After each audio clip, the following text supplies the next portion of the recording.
Friends, மாங்காய் ஊறுகாய் நெல்லிக்காய் ஊறுகாய்னாலே எல்லாருக்குமே ரொம்ப பிடிக்கும். இன்ஸ்டண்ட்டாக அந்த ரெண்டு ஊறுகாயும் எப்படி பண்ணலான்னு பார்க்கலாம். வாங்க வீடியோக்குள்ளே போகலாம். பாத்திரத்தில் தண்ணி சூடு பண்ணிக்கோங்க. அதில் கொஞ்சமாக உப்பு சேர்த்துக்கோங்க. தண்ணி கொதிக்கட்டும். நல்லா கொதிக்க ஆரம்பிச்சுட்டு இப்போ ஸ்டவ்வை ஆஃப் பண்ணிடுங்க. ஆஃப் பண்ணிவிட்டு நான் ஒரு 12 நெல்லிக்காய் வாஷ் பண்ணி வச்சுருக்கேன், அதை சேர்த்துக்க போகிறேன்.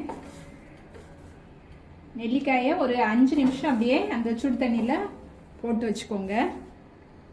பாத்திரம் சூடு பண்ணிவிட்டு அதில் ஒரு 1.5 டேபிள் ஸ்பூன் கடுகு சேர்த்துக்கோங்க. கடுகை வறுத்துக்கலாம். வெறும் வானிலையில் தான் வறுக்கணும். ஃப்ளேமை கம்மியாக வச்சுட்டு வறுத்துக்கோங்க. கடுகு வறுபட ஆரம்பிச்சுட்டு இப்போ ஸ்டவ் ஆஃப் பண்ணிவிட்டு அதை வேற ஒரு பாத்திரத்தில் மாற்றிக்கலாம். அதே பாத்திரத்தில் ஒரு 1/2 டேபிள் ஸ்பூன் வெந்தயம் சேர்த்து அதையும் இதே மாதிரி லோ ஃப்ளேமில் வறுத்து எடுத்துக்கோங்க. வெந்தயம் ஹை ஃப்ளேமில் வச்சு வறுக்காதீங்க, டக்குன்னு கரிஞ்சிரும், அப்புறம் கசப்பாயிரும். வறுப்பட்டுட்டு இதையும் அந்த கடுகு கூட சேர்த்து ஆற விட்டுட்டு மிக்சி ஜாரில் நல்ல நைஸ் பவுடராக அரைச்சி எடுத்துக்கோங்க. ஒரு 5 மினிட்ஸ் ஆயிட்டு இது தனியாக ஒரு பாத்திரத்தில் எடுத்துடலாம். இந்த தண்ணியை வேஸ்ட் ஆக்காமல் அதை நம்ம குடிக்கலாம்.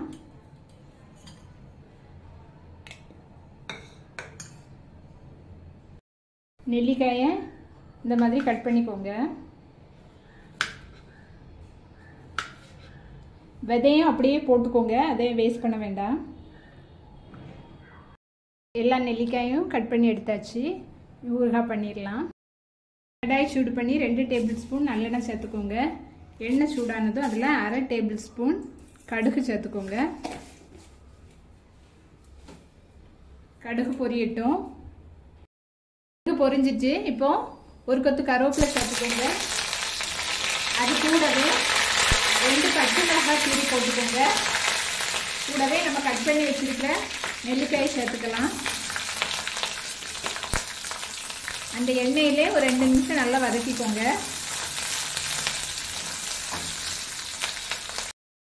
நல்லா வதக்கிட்டேன். இப்போ இதில் தேவையான மசாலா சேர்த்துடலாம். ஒரு 1/2 டீஸ்பூன் மஞ்சள் தூள், 1/2 டேபிள் ஸ்பூன் மிளகாத்தூள். காரம் உங்களுக்கு எப்படி வேணுமோ அதுக்கேற்ற மாதிரி சேர்த்துக்கோங்க. சேர்த்து மிக்ஸ் பண்ணிக்கோங்க. நம்ம நெல்லிக்காயை உப்பு தண்ணியில் போட்டு எடுத்துருக்கோம், அதனால உப்பு பார்த்து போட்டுக்கோங்க. உப்பு சேர்த்துக்கலாம். கூடவே ஒரு 1/4 டீஸ்பூன் பெருங்காயத்தூள் சேர்த்துக்கோங்க. பொடி பண்ணி வச்சிருக்கிற பவுடரில் ஒரு 1/2 டேபிள் ஸ்பூன் சேர்த்துக்கோங்க. அந்த பவுடர் வந்து ரொம்ப நிறைய சேர்க்காதீங்க, கசப்பாயிரும், பார்த்து சேர்த்துக்கோங்க. நம்ம ஃப்ரெஷ்ஷாக அரைச்சி சேர்த்தனால இந்த ஃப்ளேவரே ரொம்ப நல்லாயிருக்கு. இது நம்ம ஃப்ரிட்ஜில் 1 வாரம் வரைக்கும் ஸ்டோர் பண்ணி யூஸ் பண்ணிக்கலாம். நம்மளோட இன்ஸ்டன்ட் நெல்லிக்காய் ஊறுகாய் சூப்பராக ரெடி ஆயிட்டு. இன்ஸ்டன்ட் மாங்காய் ஊறுகாய்க்கு மாங்காவை இந்த மாதிரி பொடியாக கட் பண்ணிக்கோங்க. தோலோடவே கட் பண்ணிக்கோங்க. நான் ஒரு பாதி மாங்காய் எடுத்திருக்கேன், பொடியாக கட் பண்ணியாச்சு. இதில் 1/4 டீஸ்பூன் மஞ்சள் தூள், 1/2 டீஸ்பூன் மிளகாத்தூள். மிளகாத்தூள் காரம் எப்படி வேணுமோ அதுக்கேற்ற மாதிரி சேர்த்துக்கோங்க. 1/4 டீஸ்பூன் பெருங்காயத்தூள், தேவையான அளவு உப்பு சேர்த்து மிக்ஸ் பண்ணிக்கோங்க. நம்ம நெல்லிக்காய் ஊறுகாய்க்கு பண்ண அந்த கடுகு வெந்தயம் பொடிச்ச அந்த பவுடரில் கொஞ்சமாக 1/4 டீஸ்பூனுக்கும் கம்மியாக கொஞ்சம் சேர்த்துக்கோங்க. மிக்ஸ் பண்ணிடலாம். மிக்ஸ் பண்ணிவிட்டு தாளித்து கொட்டிடலாம். பாத்திரம் சூடு பண்ணி 1 டேபிள் ஸ்பூன் நல்லெண்ணெய் சேர்த்துக்கோங்க. நல்லெண்ணெய் இல்லைன்னா ரிஃபைண்ட் ஆயில் சேர்த்துக்கோங்க. அதில் 1/4 டீஸ்பூன் கடுகு.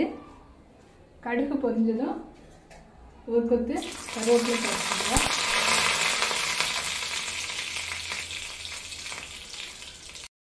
தாளிப்பை மங்காயில் கொட்டிடலாம்.